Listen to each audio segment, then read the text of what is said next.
Bisa dijelaskan untuk langkah-langkah strategis yang akan dilakukan hari ini apa saja? Selamat pagi, saya dengan Kapolda hari ini akan menuju ke Sibolga dan wilayah Tapanuli Tengah menggunakan helikopter. Kemudian nanti kami akan bergabung dengan Gubernur untuk mengasesmen semua area bencana. Mudah-mudahan dengan begitu kita akan bisa menentukan mana-mana yang harus kita prioritaskan, kemudian logistik dan lain-lain. Mungkin jelasnya nanti Pak Kapolda juga akan menjelaskan dari sisi kepolisian. Pak Kapolda, untuk langkah-langkah yang akan dilakukan oleh pihak kepolisian mungkin untuk daerah-daerah terisolir atau mungkin daerah-daerah yang akan dituju hari ini apa saja? Baik, kami bersama Pangdam sebelum mendarat di Pandan, Kabupaten Tapteng, kami akan menelusuri dulu jalan yang tertimbun longsor kurang lebih 30 km dari Taput hingga ke Tapteng. Di sana masih banyak mobil-mobil yang tidak bisa terjamah oleh pasukan dari TNI maupun Polri. Nanti kami akan lihat, setelah kami lihat asesmen, tadi apa yang sampaikan Pak Pangdam, kita berikan bantuan secepatnya, terutama untuk makanan dan minuman. Karena informasi yang kami dapat, 4 hari mereka tidak mendapatkan makanan dan minuman. Yang kedua, kami juga bersama Pak Gubernur nanti di Pandan di wilayah Tapteng akan berkoordinasi, mendapat arahan dan perintah untuk bisa memastikan seluruh bantuan dari Bapak Presiden, bantuan dari Panglima TNI dan Pak Kapolri bisa nyampe langsung ke sasaran di masyarakat.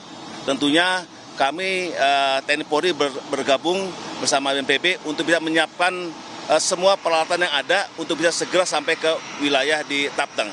Dan kami sampaikan juga untuk bahan bakar, solar, Pertamak dan sebagainya, kita sudah berusaha untuk mengirimkan bahan-bahan bakar itu untuk sampai ke wilayah Taput, Tapteng, bahkan juga ke wilayah Sibolga.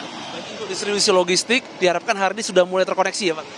Mulai hari ini bersama Pak Pangdam akan memberikan dukungan 2 helikopter lagi untuk bisa segera disampaikan kepada masyarakat yang membutuhkan. Terakhir ya, mungkin Mbak Pangdam untuk alat berat atau mungkin alat konstruksi hari ini sudah sampai mana mungkin kemajuannya? Jadi kami laporkan bahwa untuk pembukaan jalan mulai dari Tapanuli Utara sampai dengan Tapanuli Tengah ini alhamdulillah sudah terbuka 30 km sampai dengan Sibalanga. Tadi saya sampaikan ke Pak Kapolda bahwa tim gabungan itu sudah sampai Sibalanga dan itu kemungkinan akan ditemukan cukup banyak korban di situ. Hari ini sudah 154 korban pagi ini. Jadi kemarin kan 116, hari ini sudah 154. Kemungkinan akan bertambah lagi karena jalan-jalan sudah mulai sedikit terbuka. Kemudian akses internet juga sudah mulai bisa berkomunikasi dengan posko. Demikian Mas. Terima kasih. Dan saudara, untuk mengetahui informasi terkini terkait penanganan banjir dan longsor di Sumatera Utara, kita tanyakan kepada jurnalis Kompas TV Jona Hamonangan dan juru kamera Febri James di Bandara Silangit, Tarutung. Selamat pagi Jona. Informasi yang Anda miliki Jona, jadi seperti apa skema penanganan bencana banjir dan longsor di Sumatera Utara yang akan berlangsung hari ini Jona? Ya Bro, sekarang posisi saya berada di Tapanuli Utara, di mana kami melihat bagaimana penanganan bencana yang ada di wilayah ini. Itu saja, hari ini adalah hari keempat dan bantuan sudah mulai datang, mulai dari Kementerian PU yang memasukkan alat berat dan juga dari BNPB melalui BPBD yang sudah melakukan observasi. Jadi memang diharapkan mulai dari siang, sore ke malam dan besok bantuan sudah mulai masuk khususnya logistik hingga masyarakat yang terisolir sudah mulai mendapat bantuan. Salah satu fokus utama dalam rangka untuk penanggulangan bencana dan membuka daerah terisolir adalah jalan Trans Sumatera, khususnya dari arah Tarutung menuju ke arah Sibolga, di mana tentu saja penanganan ini harus ekstra dikarenakan adanya tanah longsor atau bencana ini menutup akses jalan. Untuk mengetahui terkait dengan bagaimana penanggulangan bencana yang ada di daerah Tapanuli Utara, saat ini di sebelah kanan saya atau sebelah kiri layar kaca sudah ada Komandan Distrik Militer Tapanuli Utara, yaitu dengan Letnan Kolonel Kavaleri Ronald Tapobolong. Komandan, apa kabar? Sehat Bang. Ini hari keempat masuki bencana.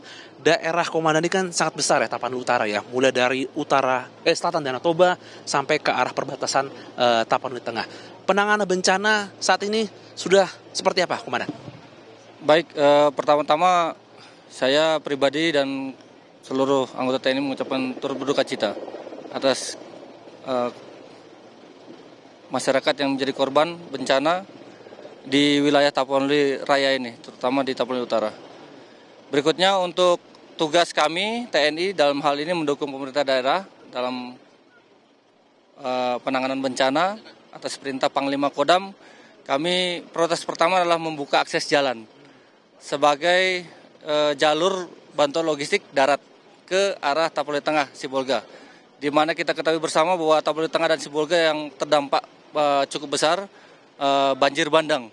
Sehingga akses yang saat ini dibuka sedang dikerjakan oleh Kodam 1 Bukit Barisan lewat Batalion Sipur. Kita membantu pemerintah daerah dengan dinas-dinas terkait untuk kita bisa buka jalan 62 km tersebut. Saat ini progresnya masih di kilometer 36, yaitu di Desa Sibalanga, Kecamatan Adian Koting. Sehingga harapan kita di sisa 26 km ini lagi kita kebut untuk bisa membuka akses jalan utama. Kemudian di samping itu kita juga telah membantu masyarakat-masyarakat yang terdampak di kecamatan lainnya. Karena beberapa kecamatan juga ada yang terkena banjir bandang. Kemudian ada juga tanah longsor, bukan di akses jalan utama, tapi di kecamatan lainnya. Karena ada 3 titik utama hotspot kami yang kami perbantukan anggota kami yang membantu masyarakat untuk bisa kita mengevakuasi korban. Demikian. Itu kan tadi soal masalah penanggulangan bencana ya. Untuk masalah medis nih, mungkin boleh disampaikan data terakhir mungkin untuk korban meninggal dunia atau mungkin yang hilang dan juga di mana mereka pengungsi.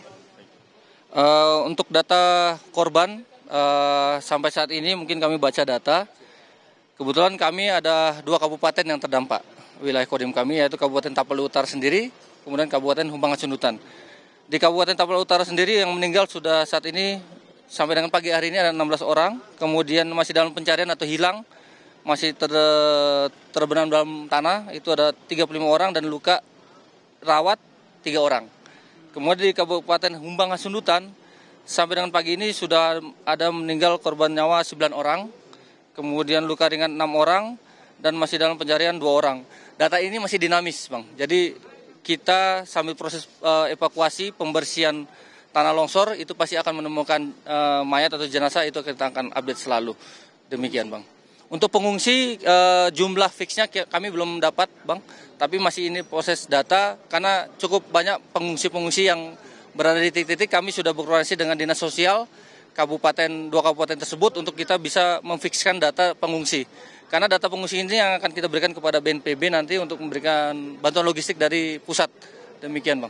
Kalau rumah sakit di mana saja yang mereka mungkin sekarang yang standby untuk korban-korban ini? Baik, jadi untuk fasilitas kesehatan yang jelas puskesmas terdekat di tempat kejadian seperti di kecamatan. Kemudian yang pusat di daerah yaitu di kabupaten ada Rumah Sakit Umum Daerah Tarutung. Kemudian di Humbang Hasundutan ada Rumah Sakit Umum Daerah Dolok Sanggul. Itu sebagai rujukan bagi korban yang luka ringan ataupun jenazah yang perlu diangkut ke rumah sakit. Demikian, Bang. Komandan, ini terakhir. Bantuan kan sudah mulai datang ya. Kementerian PUPR juga sudah mendorong alat berat. Langkah ke depan untuk rehabilitasi ataupun untuk penanggulangan bencana seperti apa? Jadi kami TNI yang jelas akan mendukung sepenuhnya apa yang dikerjakan oleh pemerintah kabupaten, yaitu prioritas pertama adalah membuka akses jalan. Itu kita bekerja mungkin ibaratnya dari subuh sampai malam, sampai dengan tidak ada penerangan. Karena di tempat bencana tersebut listrik masih tidak ada, kemudian sinyal juga belum ada. Sehingga komunikasi yang kita gunakan menggunakan Starlink portable.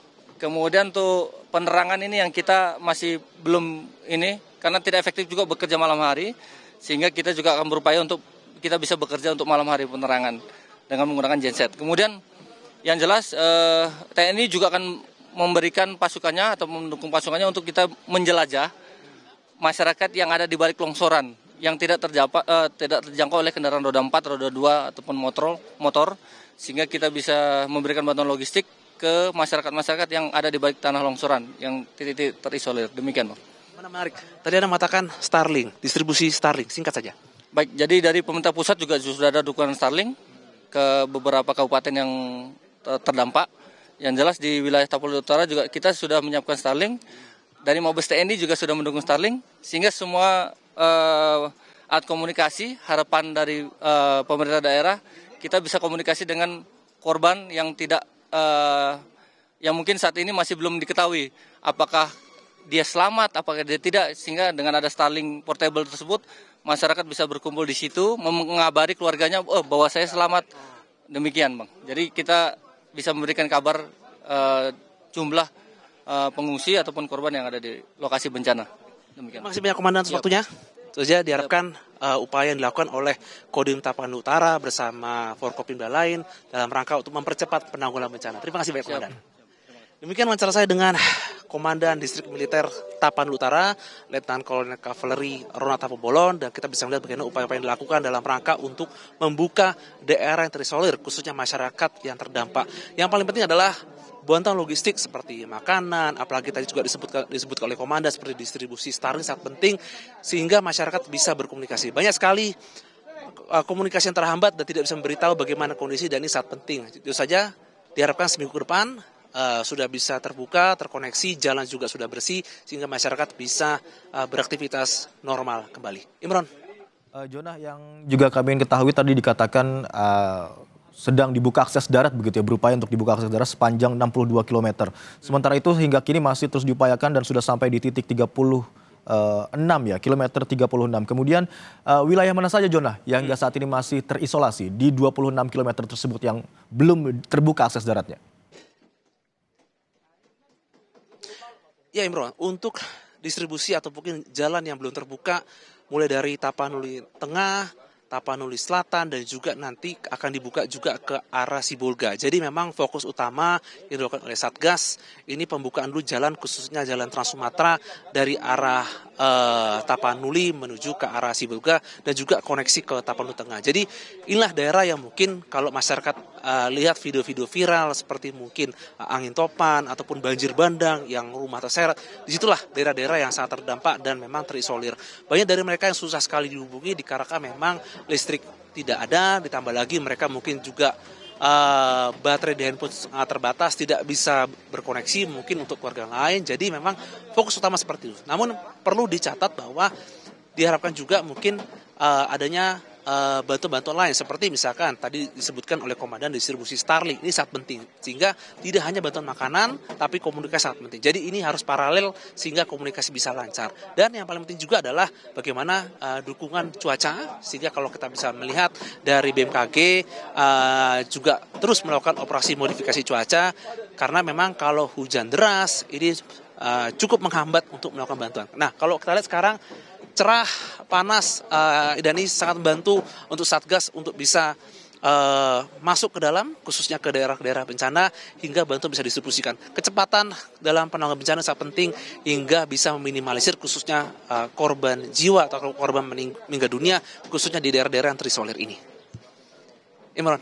Baik, itu artinya tidak hanya perbantuan logistik dan juga upaya untuk membuka akses jalur darat, tapi juga upaya untuk pemulihan jaringan komunikasi juga saat ini terus diupayakan. Terima kasih atas laporan Anda, Jonah Hamonangan dan juru kamera Febri James yang melaporkan dari Tapanuli Utara, Sumatera Utara.